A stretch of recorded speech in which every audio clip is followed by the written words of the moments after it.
Hi, I'm Jesse with Canine Perspective, and we're back with another tutorial video. This one we're going to be reviewing prongs again. Just to give you guys more of a visual, I have Bailey here, who's fitted on 2 prong collars at the moment. As you can see, this one at the base of his neck, this is the one that he comes in with. This one is not fitted correctly, okay? It's too loose, it's too big, and that's why it's all the way down here. It actually goes over his regular flat collar, so if I did a correction with that, his flat collar will absorb all of it. And then we have another prong collar that is really up to preference. I know, buddy. So here, lay down. So here, it's fitted a little bit loose. Go ahead and come in close, Corey. It's fitted a little bit loose. I can actually take out one more prong, okay? This all comes down to handler preference. So this collar, this top one here, will slip down to the base of the neck if I allow it to, as you can see, right? But it's still staying above the flat collar. We of course don't want it there. We want it to be up here. But as long as you're handling your leash correctly, the collar should stay in place. So go ahead and step back. So if I walk with the dog like Bailey, and it's just me and Bailey, and he's not trained, we've not done any training with him, he just comes in with the collar, and I know, of course, how to use my collar correctly, then even when I walk with him, he's not going to be pulling and lunging. And that's all about how I use the leash. And as you can see here, I'm not giving very much slack.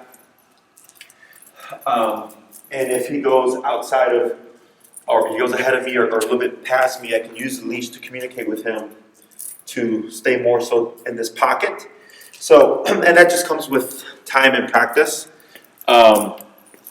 And so by keeping it short like this, it allows me to keep the collar higher up, okay? But if we were to actually fit this correctly, I would take out one more prong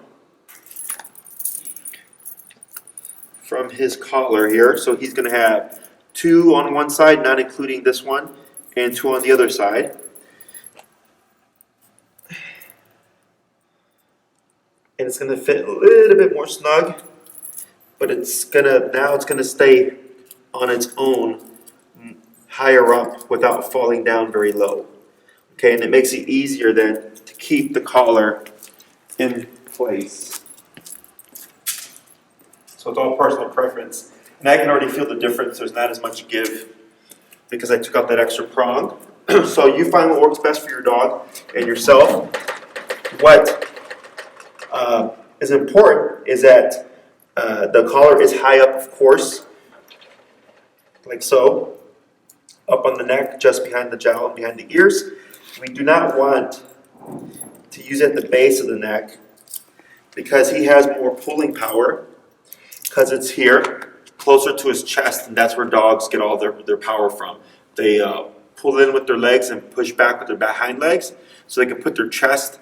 So this, because you end up going like this with your dog, when it's much higher like here, you have a lot more control than you would down here. This is going to be a lot of arguing with your dog. This is going to be very easy.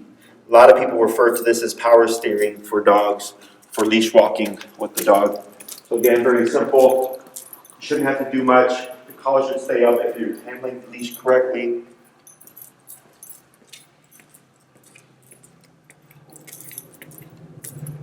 And it shouldn't take a lot of pressure for simple things, okay? So I'm Jesse with Canine Perspective. This is Bailey. Thank you for watching.